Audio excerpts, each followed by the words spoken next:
Bismillahirrahmanirrahim. Assalamualaikum warahmatullahi wabarakatuh. Bismillah, alhamdulillahirabbil alamin wa bihi nasta'inu ala umuri dunya waddin. Salatu wassalamu ala asrofil anbiya'i wal mursalin wa ala alihi wa sahbihi ajma'in amma ba'd. Rabbi shrah li sadri wa yassir li amri wahlul 'uqdatam min lisani yafqahu qawli. Ya Fattah, Ya Alim, Ya Razzaq, Ya Karim, iftah lana Tuhan Arifin, Alhamdulillah, Ya Rabbil Alamin. Allahumma salli ala Sayyidina Muhammad wa ala ali Sayyidina Muhammad, kama sallaita ala Sayyidina Ibrahim wa ala ali Sayyidina Ibrahim, wa barik ala Sayyidina Muhammad wa ala ali Sayyidina Muhammad, kama barakta ala Sayyidina Ibrahim wa ala ali Sayyidina Ibrahim fil alamin innaka Hamidum Majid. Bismillah, Alhamdulillah, kita berjumpa kembali pada kajian Rumah Hijrah. Tama-tama marilah kita panjatkan puji syukur kehadirat Allah Subhanahu wa taala yang telah melimpahkan nikmatnya kepada kita, karunia-Nya kepada kita, sehingga kita masih diberikan kemudahan untuk beribadah, kemudahan untuk menjalani kehidupan, dan kemudahan untuk menuntut ilmu, bertolabul ilmi pada malam hari ini.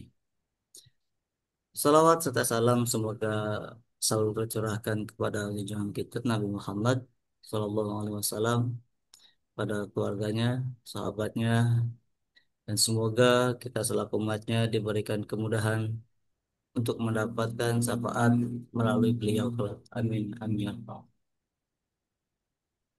Baik, Bapak Ibu jamaah Rumah Hijrah yang kami hormati, pada kesempatan kali ini, insya Allah kita dengan tema yang luar biasa, masih berkaitan dengan Rasul ya, masih berkaitan dengan Nabi Muhammad, yaitu tentang menjemput rezeki dengan meneladani akhlak Rasulullah Shallallahu Alaihi Wasallam. Semoga dengan meneladani akhlak beliau, menjalankan sunnah-sunnahnya, kita diberikan kemudahan nih untuk mendapatkan rezeki, diberikan keberkahan, rezeki yang halal dan thayyib, halal dan baik. Amin, amin, ya Allah. Baik, sambil menunggu jamaah yang lain, kita langsung saja untuk pemateri kita yang luar biasa, guru kita semuanya, Ustadz Khalilur Rahman. Padanya kami persilahkan.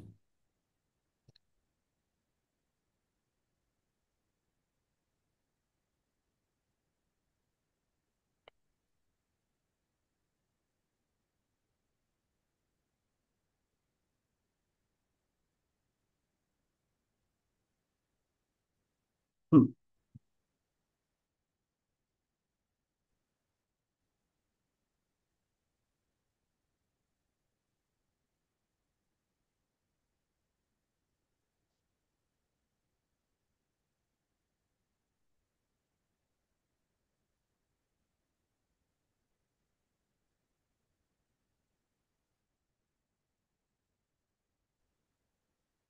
Maaf Pak Ustadz, di saya belum ada suaranya Pak Ustadz.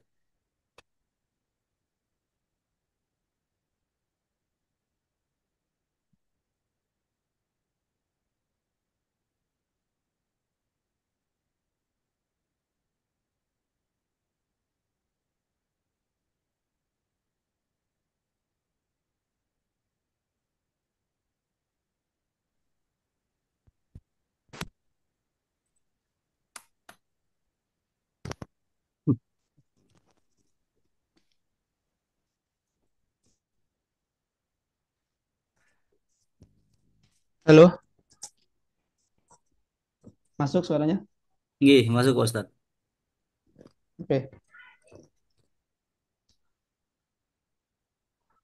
baik. Terima kasih Ustadz Adib atas kesempatan waktunya.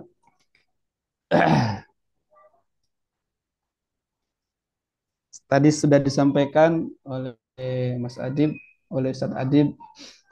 Eh, Insya Allah kita pada malam hari ini kita akan ngaji bersama, belajar bersama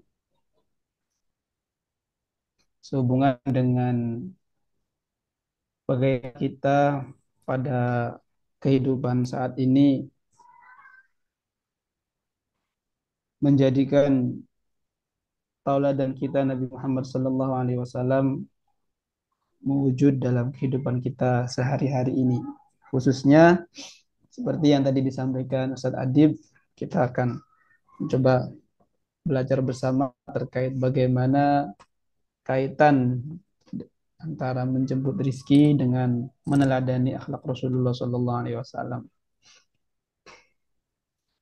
Bismillahirrahmanirrahim.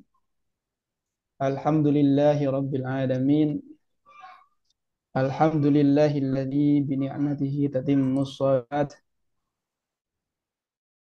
Alladzi hadana lihada wa ma kunna linahtadiya laula an hadana Allah. Asyhadu an la ilaha illallah wahdahu la syarika lah. Wa asyhadu anna Muhammadan abduhu wa rasuluh. Allahumma salli ala Sayyidina Muhammad wa ala alihi wa ashabihi wa man tabi'a hudahu ila yaumil mi'ad. Rabbi syrah li sadri wa yassir li amri wa hlul 'uqdatam min lisani yafqahu qawli. Wa qala Rasulullah ta'ala laqad kana lakum fi Rasulillahi uswatun hasanatun liman kana yarjullaha wal yawmal akhir wa dzakarallaha katsira. Baik, eh, alhamdulillah pada malam hari ini kita masih diberikan begitu banyak kenikmatan oleh Allah Subhanahu wa taala yang menjadikan kita sudah seharusnya memuji dan memuja Allah Subhanahu wa taala atas semua rahmat ini. Lebih-lebih kita masih diberikan keimanan, diberikan kehidupan sehingga dapat bermuajahah ya, dapat berkumpul walaupun dengan media daring ya, dalam rangka insya Allah mencoba belajar untuk meneladani akhlak Rasulullah SAW bertepatan dengan momentum bulan Maulid, bulan kelahiran Nabiullah Muhammad SAW ini. Jamaah napa niki? Jamaah hijrah nggih. Mas Adib, Ustaz Adib. Nggih. Ini mungkin pertemuan yang ketiga kalau tidak salah saya ingat saya bersama-sama hadir di majelis ini.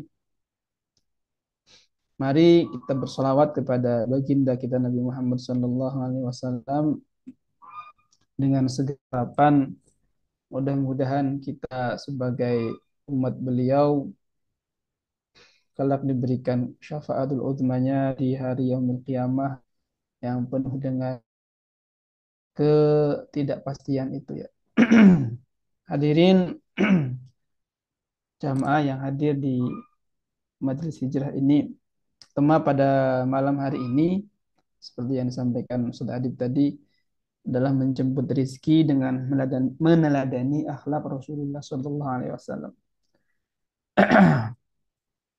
Tema yang sebenarnya berat ya, karena berat itu mungkin untuk dibaca atau dikaji sih mungkin ringan, tapi untuk menjadikan beliau sebagai tauladan kita itu adalah pekerjaan yang tidak pernah selesai sampai kita dipanggil oleh Allah Subhanahu wa taala. Karena Rasulullah Shallallahu alaihi wasallam adalah memang sebagai uswah kita ya, sebagai tauladan kita.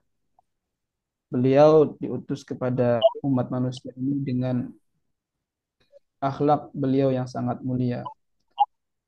Baik itu akhlak beliau dalam kehidupan sehari-hari dengan para sahabatnya, dengan masyarakat, dengan istri-istrinya, dengan keluarga beliau.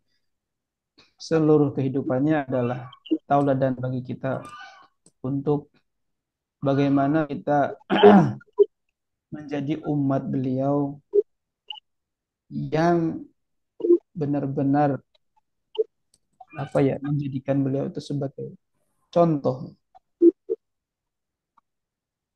Allah Subhanahu wa taala kalau kita lihat di surat surat apa namanya surat Al-Qalam itu disebutkan wa innaka ala khuluqin azim. Ya, sesungguhnya engkau wahai Muhammad adalah benar-benar memiliki atau di atas akhlak yang sangat agung ya. Bahkan dalam kaitan dengan ini Ibunda Ummul Mukminin Siti Aisyah radhiyallahu anha itu kan menyebutkan bahwa kana khuluquhul Quran, bahwasanya akhlak beliau itu adalah Al-Quran. Nah, mengejawantahkan akhlak beliau dalam kehidupan kita, ya itulah yang harus kita lakukan dalam kehidupan ini. Hadirin jamaah yang dirahmati Allah, tentu kita sebagai manusia itu kan menghendaki ya tidak dipungkiri kami pribadi jamaah adim semuanya itu menghendaki mengharapkan menginginkan kehidupan yang berkah ya dan berkecukupan. Memang konteksnya nanti sangat luas, artinya seberapa kecukupan itu ya batas masing-masingnya tidak bisa disamakan ya. Tetapi yang lebih penting adalah bagaimana kita mendapatkan eh, ma'isyah atau rezeki itu rezeki yang halal yang berkah yang dapat mencukupi kebutuhan ya, kebutuhan kebutuhan pribadi maupun keluarga. Eh, ketika kita berada dalam sebuah kondisi yang berat, mungkin kita akan sedikit tergoda ya untuk bagaimana menempuh jalan apa namanya maisha yang salah ya. Misalkan ya ini mohon maaf melakukan kecurangan misalkan dalam perniagaan misalkan bekerja eh, tidak konsisten, tidak amanah misalkan. Ya, sedikit mungkin terlihat sepele misalkan ketika masuk kerja harusnya jam 8 misalkan masuk jam 9. Hal-hal yang kadang-kadang itu menjadi sesuatu yang normal ya dalam kehidupan kita sehari-hari. Tetapi itu kan kalau kita memang berniat untuk meneladani akhlak Rasulullah ya itu sesuatu yang tidak tidak sesuai dengan akhlak beliau. Bahkan auzubillah gitu misalkan ada yang mengambil harta dengan cara-cara yang diharamkan oleh Allah Subhanahu wa taala. Ya kita mungkin bisa apa ya menunjukkan jari kepada orang lain. Bahkan ya kejadian terakhir yang terjadi di negara kita misalkan terkait dengan para pejabat kita ya, yang pada akhirnya menjadikan sebuah peristiwa dahsyat ya, eh, huru hara di mana-mana ya itu menunjukkan bahwasannya gampang-gampang susah ya terkait dengan bagaimana kita mencukupkan diri dengan kehidupan ini. Ya, ada yang sebenarnya kehidupannya sudah kemaharipah ya, artinya dia berpenghasilan banyak, tetapi karena tidak memiliki eh, istirna atau kecukupan ya, merasa cukup dengan apa yang dimiliki sehingga dia ya tergelincir gitu, misalkan seperti itu. Kita sudah yakin pastinya semua kita semua yang hadir di sini juga insya Allah sudah hadir sudah meyakini ya bahwasanya Allah Subhanahu wa taala itu kan adalah yang menjamin ya huwa razzaq Allah khairur razikin Allah lah yang menjamin rezeki seluruh makhluk hidup yang ada di muka bumi ini. Kalau kita misalkan mengamati atau membaca dalam Al-Qur'an begitu banyak Allah Subhanahu wa taala itu menyebutkan tentang penguasaan atau pemastian rezeki ya, walaupun dengan catatan-catatan ya harus kita pastikan itu kita yakini ya. Yang pertama misalkan Allah akan menjamin rezeki. Wa ma min dabbatin fil ardi illa 'ala Allahi rizquha. Tidak ada satupun dabbah ya. Semua setiap makhluk yang melata yang ada di muka bumi ini illa 'ala Allahi rizquha. Kecuali Allah lah yang menjamin rezekinya itu. Kita hanya perlu berikhtiar ya. Sebagai manusia, sebagai makhluk yang diciptakan dengan paling sempurna itu berusaha dengan cara-cara yang dibenarkan oleh syariat, menempuh jalan yang halal dan juga meneladani akhlak Rasulullah SAW. Jamaah apa ini namanya hijrah yang dirahmati Allah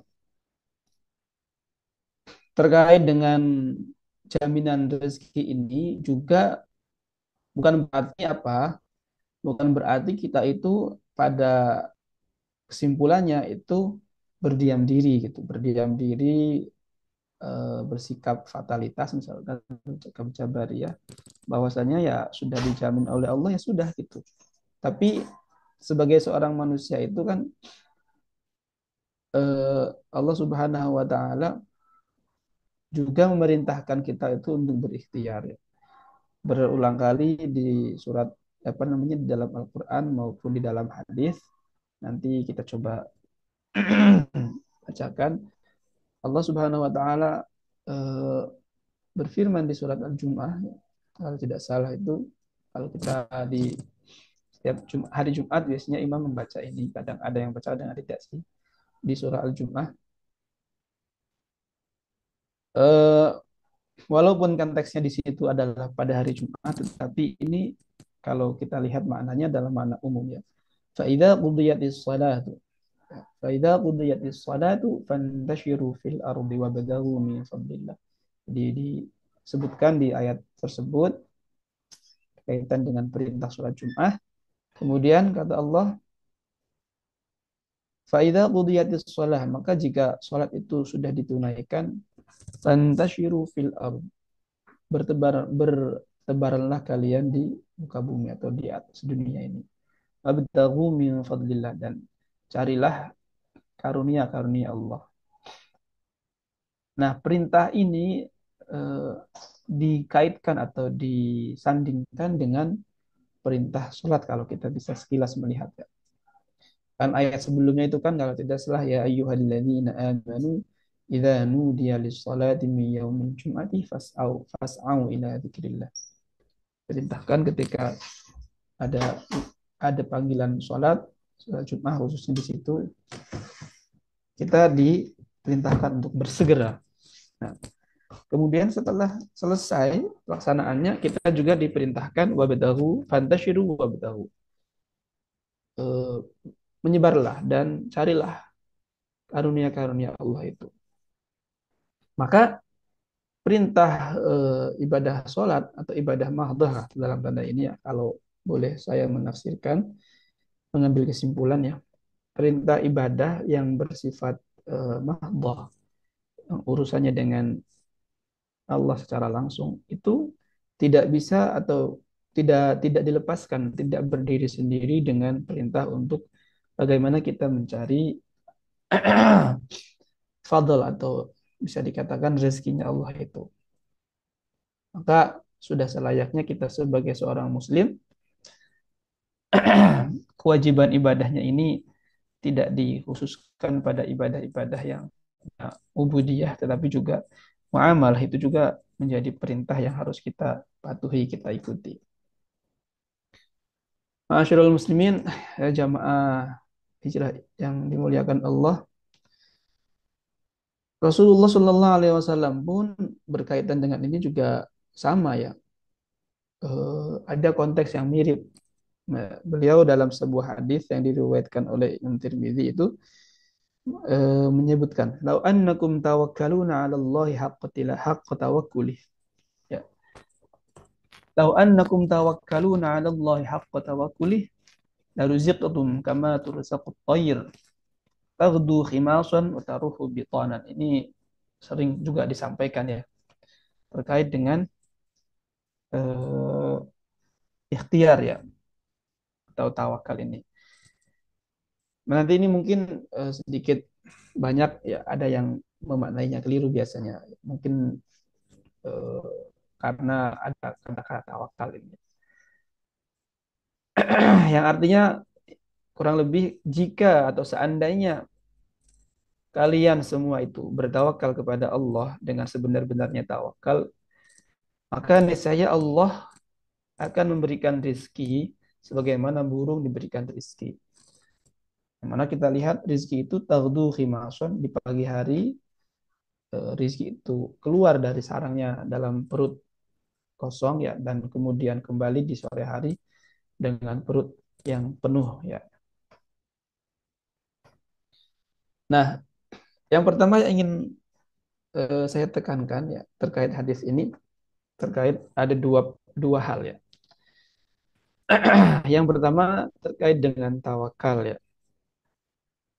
Terkadang ada beberapa masyarakat kita, masyarakat Indonesia, ya kan tadi kan ada terkait jaminan rezeki dari Allah Subhanahu wa taala ya.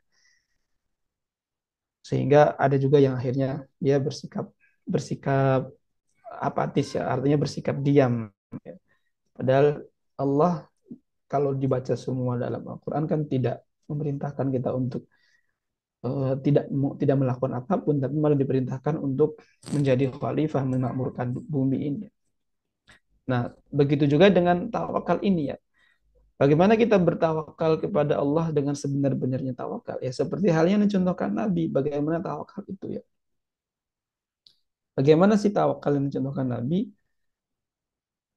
Se, eh, Kalau secara terjemahan kan kalau kita pernah membaca, perintah tawakal itu bukan ketika misalkan kita mendapatkan buruan misalkan, kemudian kita biarkan di depan rumah kita, kemudian kita bilang saya tawakal ya Allah, bukan seperti itu yang dicontohkan Nabi.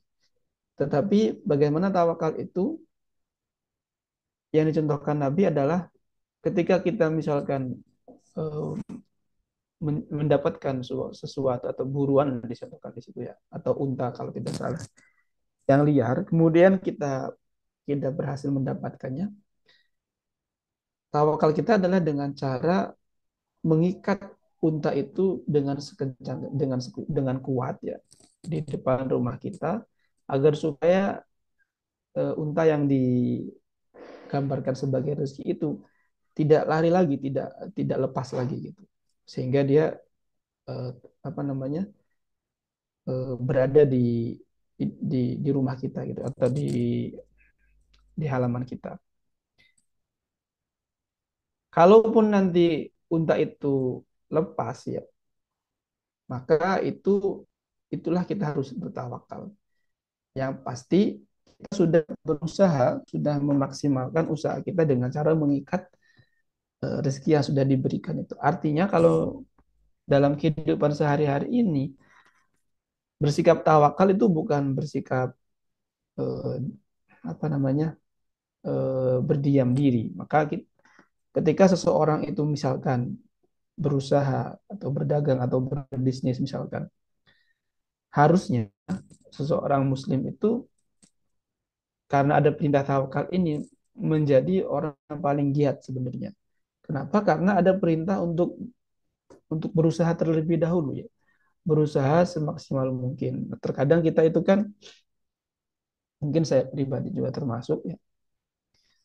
Baru sekali dua kali berusaha ya, kemudian ternyata tidak berhasil, kemudian bilang tawakal aja lah.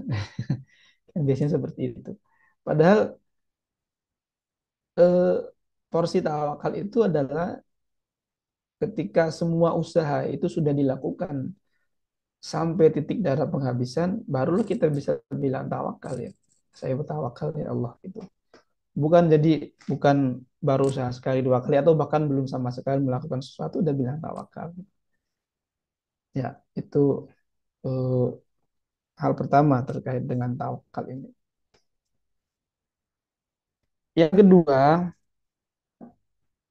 bahwasanya perintah tawakal ini kan juga berkaitan erat dengan tadi yang disampaikan di awal dalam surah Al-Jum ayat 10 itu Juga disampaikan oleh Nabi Shallallahu Alaihi Wasallam terkait dengan perintah untuk mencari rezeki atau mencari eh, apa namanya itu sesuatu yang halal. Bahkan Rasulullah Shallallahu Alaihi Wasallam itu kan menyebutkan dalam sebuah hadis yang diriwayatkan Imam Bukhari, "Ma'akala ahadun ta'aman qattu khairan min an ya'kula min amali yadihi." Tidak ada makanan, sebuah makanan ya, yang lebih baik yang dimakan oleh seseorang itu selain dari hasil kerja tangannya sendiri. Bahasa-bahasa seperti ini kan memberikan sebuah dorongan ya, dorongan untuk kita agar berikhtiar dengan semaksimal mungkin. Setelah itu baru hasilnya kita serahkan kepada Allah, tapi tetap dengan evaluasi. Evaluasi artinya apa sih yang membuat misalkan tidak berhasil, apa sih yang membuat tidak berhasil itu. Nah, itu porsi kita sebagai manusia untuk berikhtiar. Oke, jamaah yang dirahmati Allah. Lalu bagaimana akhlak Rasulullah Shallallahu Alaihi Wasallam ini dalam menjemput rezeki ini? Ada apa namanya? Saya pastikan bagi sebenarnya ini sudah saya sampaikan di awal, tetapi ini menjadi penekanan. Yang pertama adalah terkait dengan eh, sungguh-sungguhnya, ya, sungguh-sungguh dalam bekerja ya, sungguh-sungguh dalam beramal.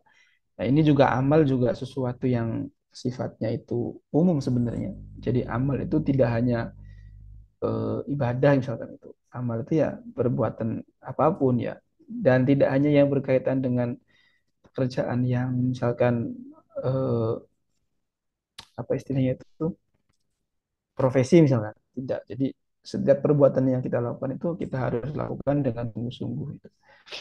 Nah, yang pertama yang ditentukan oleh Nabi Shallallahu Alaihi Wasallam adalah bahwasanya Nabi Muhammad itu bukanlah sosok yang berleha-leha gitu sejak masa kecil beliau.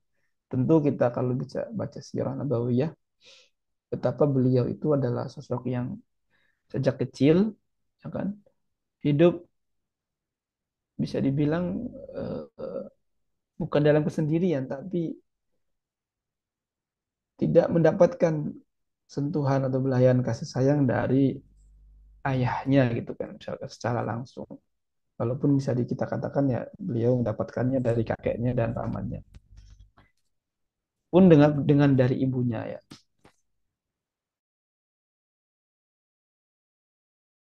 Jika seseorang down ya, itu tidak menjadikan Nabi kita Nabi Muhammad itu menjadikan dia orang yang putus asa. Dan malah justru kalau saya membaca dalam misalkan Khulasatul Nurul Yakin ataupun dalam Sirah Nabawiyah yang lain ya kita baca, sosok beliau itu adalah sosok yang rajin bekerja dari kecil ya. Dalam sebuah keterangan di Khulasatul Nurul Yakin disebutkan beliau itu untuk apa namanya untuk memenuhi kehidupannya beliau menggembalakan kambingnya orang-orang penduduk Mekah gitu. Artinya beliau menawarkan jasa untuk menggembalakan kambing yang mana ketika itu beliau mendapatkan istilahnya itu upah untuk kehidupan beliau sebagai seorang yatim piatu. Karena memang Bani Hashim itu kan keluarga yang dihormati di Mekah pada masa itu, tetapi kan keluarga beliau itu bukan keluarga yang kaya raya, terutama pamannya Abu Thalib itu. Pamannya Abu Thalib itu adalah minal minal fuqara pada masa itu, walaupun termasuk dipandang ya, orang yang tidak mampu. Nah, contoh satu ini yang menunjukkan kesungguhan atau kerajinnya Rasulullah Shallallahu Alaihi Wasallam harus kita teladani dalam kehidupan kita sehari-hari. Bagaimana kita menjemput rezeki itu jangan sampai bahasanya itu rezeki kita dipatok ayam misalkan. Ketika pagi-pagi yang lain sudah bangun kita masih leha-leha. Spirit ini, spirit rajin dan sungguh-sungguh ini harus kita benar-benar pegangin ke dalam kehidupan sehari-hari. Nah, yang yang bagusnya lagi yang dicontohkan oleh Nabi kita, walaupun pada saat itu bisa dikatakan kan beliau belum Nabi ya, tapi kan pribadi beliau itu dibentuk dari kecil ya. Menggembalakan kambing penduduk Makkah itu beliau lakukan di usia 8 tahun atau 7 tahun lah. Kira-kira seperti itu dikisahkannya dalam sirah nabawiyahnya. Pun demikian dengan apa namanya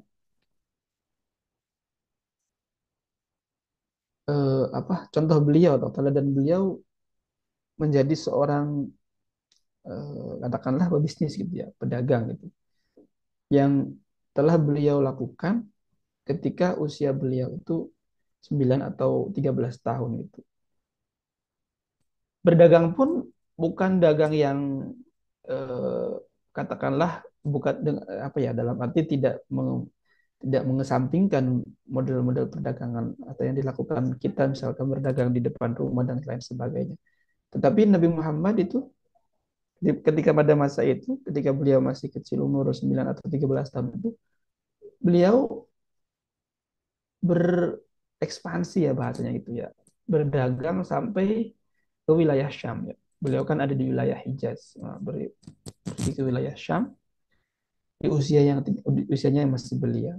Menurut umur-umur kita ya. Karena kan memang model kehidupan yang berbeda pada masa Nabi atau pada masa abad ke-7 dengan sekarang. Kalau zaman dulu usia-usia 9 tahun, 8 tahun sampai 10 tahun, 13 tahun itu sudah dikondisikan, biasanya sudah dikondisikan mereka beraktivitas seperti halnya orang dewasa, ikut berdagang dan seterusnya itu. Kalau zaman sekarang ya ini biasanya di nanti kalau anak-anak kecil ikut katakanlah berusaha berbisnis ya nanti dikiranya ini ya apa eh, memper apa ya mempekerjakan anak katanya gitu. Padahal itu adalah sebuah mental yang akan terus dibentuk ya, ya kan? Rajin, tidak malas, ya, cekatan dan seterusnya. Bagaimana berurusan dengan orang lain itu. Ya, yang kemudian yang kedua yang perlu kita contoh dalam bagaimana menjemput rezeki ini adalah kejujuran beliau ya. Tentu kita sudah sering mendengar ya beliau Al-Amin. Beliau adalah yang orang yang dapat dipercaya. Julukan Al-Amin ini kan tidak serta-merta beliau dapatkan seketika. Reputasinya itu reputasi yang sebenarnya terdapat dalam diri beliau itu semenjak usia belia itu ya. Yang mana manusia Mekah atau kaum Quraisy Mekah pada masa itu mengenali karakter, mengenali akhlak beliau yang sangat eh, terpuji ya. Jadi Al-Amin ini memang satu sisi kita memaknainya kan orang yang dapat dipercaya ya. Tapi sebenarnya itu tuh akumulasi, akumulasi dari sifat-sifat beliau sebelum diutus jadi nabi yang memiliki akhlak yang dia itu tawadu, ya, memiliki amanah, kemudian beliau itu disebutkan di tarikh itu di Sirah Nabawiyah itu eh, halim ya, dia itu lemah lembut seterusnya. Sehingga orang-orang pun menjuluki beliau dengan Al-Amin. Beliau dipercaya sepenuhnya eh, apa yang beliau sampaikan tidak mengandung kebohongan dan seterusnya itu. Ya. Sehingga tidak aneh ketika beliau berdagang ya ke Syam itu, walaupun yang di awal yang ke Syam itu kan kalau kita baca sejarahnya tidak tidak dilanjutkan ya kan karena beliau di apa namanya diberikan arahan oleh salah seorang pendeta yang bernama Bahiro untuk kembali ya mengingat ada ancaman ya dari orang-orang yang menunggu nabi terakhir itu karena ada ciri kenabian dalam diri beliau ketika masa kecil itu. Nah, tetapi kita bisa melihat di perjalanan beliau ke Syam yang kedua itu di usia 25 tahun bagaimana sehingga eh, saudagar Mekah yang dikenal, yang sangat terkenal, yang masyhur, yaitu Siti Khadijah, itu mempekerjakan beliau ya, mempercayakan dagangan beliau untuk diperdagangkan di Syam ya. Dan karena reputasinya ini, reputasi Al-Aminnya ini menunjukkan kejujuran beliau dalam berdagang, tidak pernah menyembunyikan kecacatan barang, misalkan timbangan ataupun eh, apa namanya ukuran tidak dikurangi dan seterusnya. Ya, ini pun yang menjadikan Siti Khadijah akhirnya eh, kepincut ya untuk menjadikan Nabi Muhammad SAW sebagai suaminya. Nah, terkait dengan kejujuran ini ya memang Al-Quran juga apa namanya memberikan ancaman ya, dan ini kan sebenarnya suatu nilai yang universal tidak hanya dalam agama kita, manusia secara keseluruhan ini juga pasti akan menjadikan atau menganggap orang-orang yang melakukan kecurangan itu orang-orang yang buruk ya. Tetapi khusus dalam Islam itu ancamannya adalah ancaman yang ngeri sebenarnya kalau kita iman ya. Kalau kita iman dan ittiba dengan Al-Quran dengan Sunnah itu. Apa ancamannya adalah wailun lil mutaffifin. Wail itu kan artinya sebenarnya neraka wail ya, celakaan tapi diartikan neraka wail. Neraka wail lil mutaffifin bagi orang-orang yang curang gitu kan. Yang seperti apa curang itu? Alladzina idza ktalu 'alan nas yastaufun.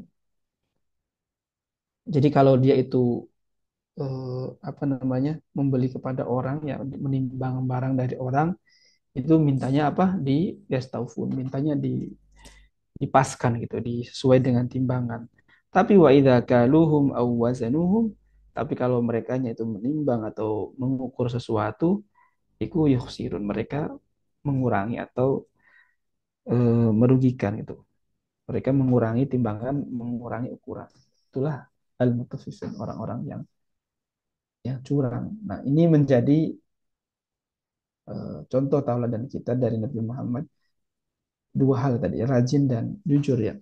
Dan yang terakhir tentunya adalah bagaimana kita dalam menjemput rezeki itu memiliki sikap syukur ya. Syukur atas apapun yang diberikan kepada kita dan juga bertawakal.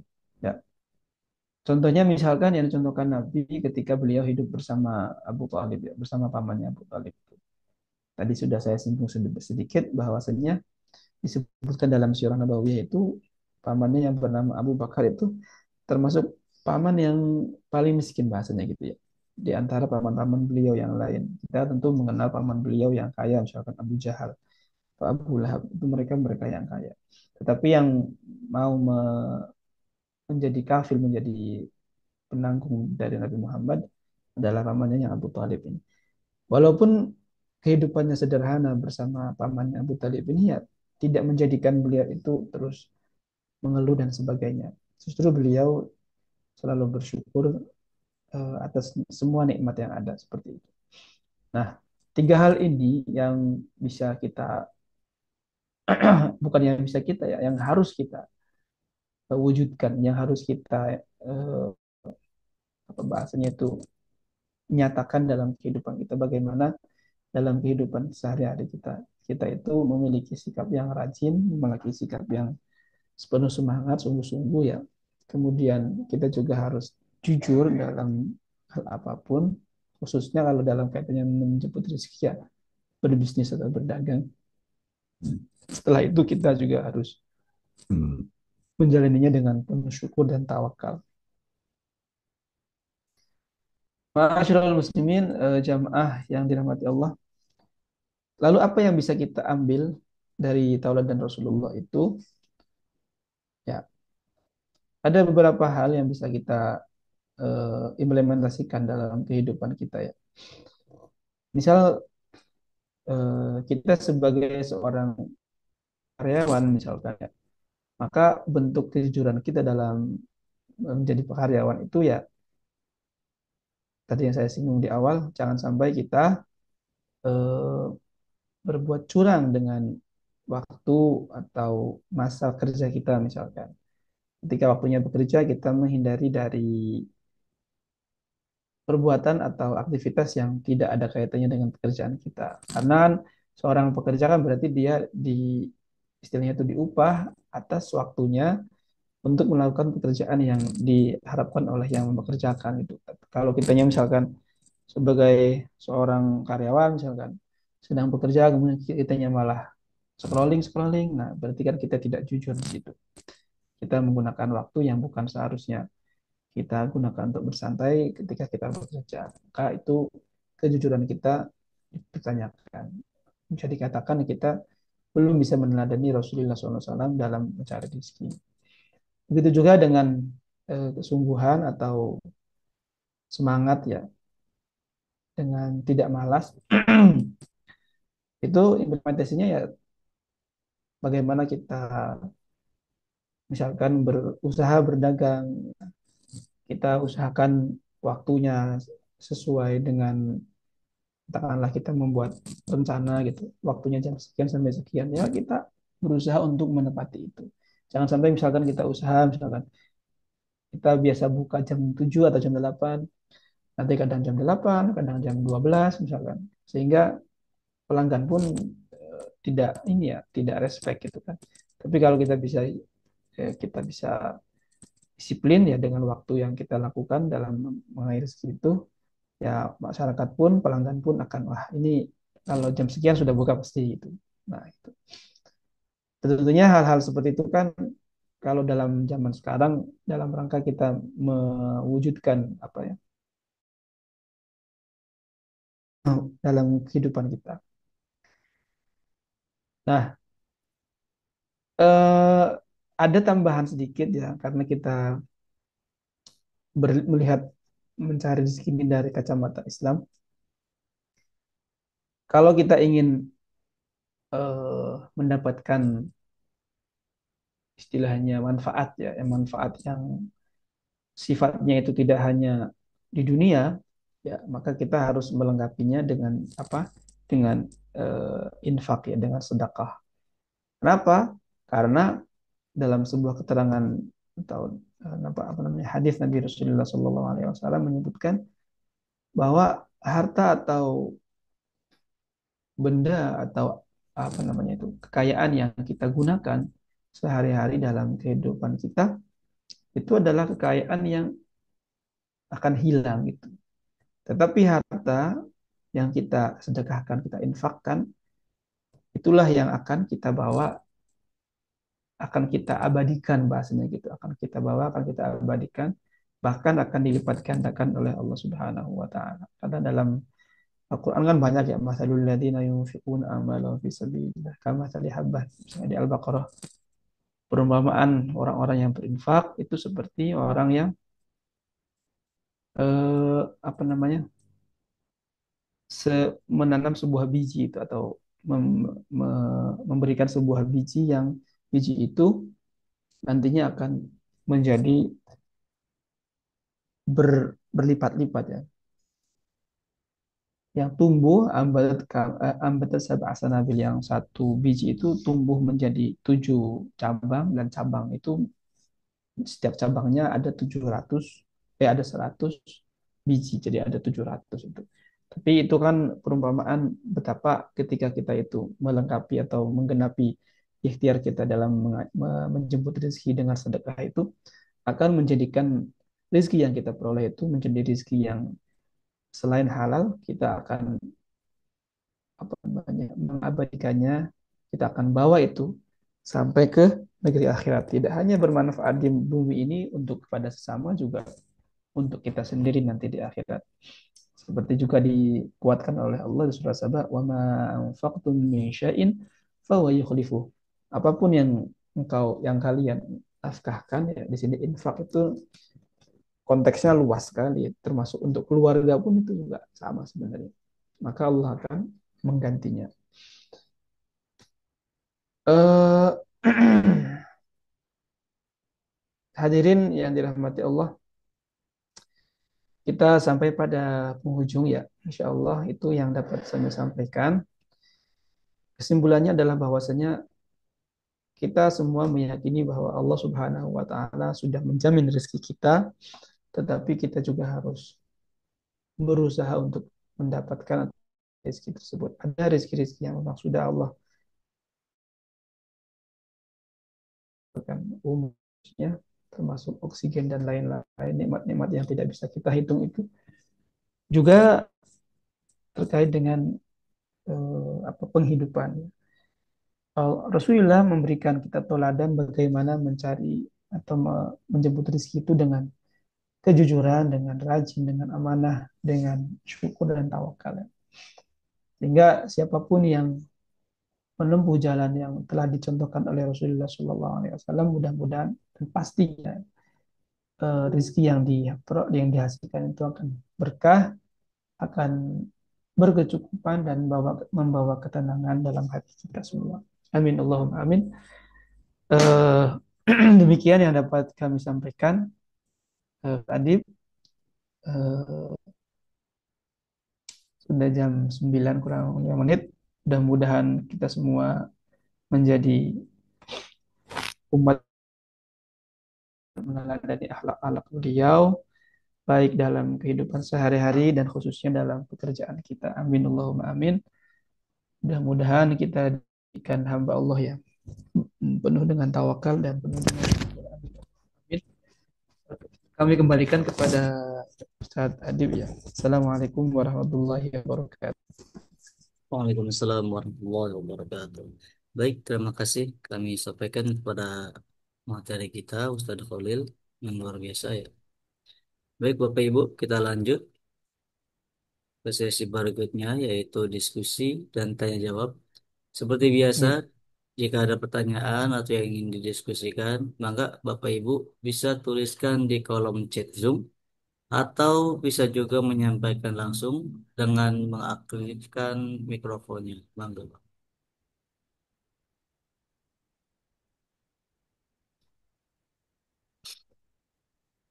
Kayaknya sudah cukup tadi. Gak ada yang nanya.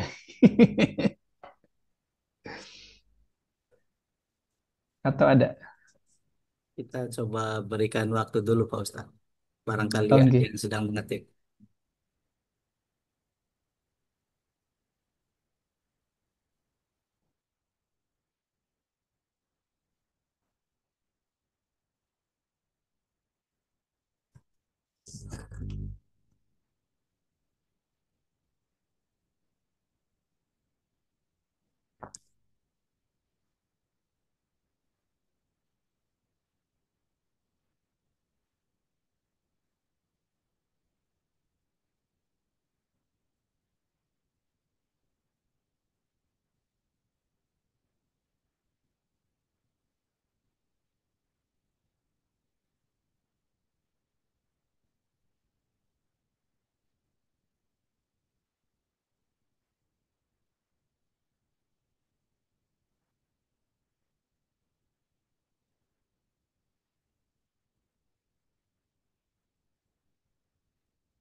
Baik, jika tidak ada pertanyaan, mungkin kita cukupkan saja untuk kajian kita pada malam hari ini.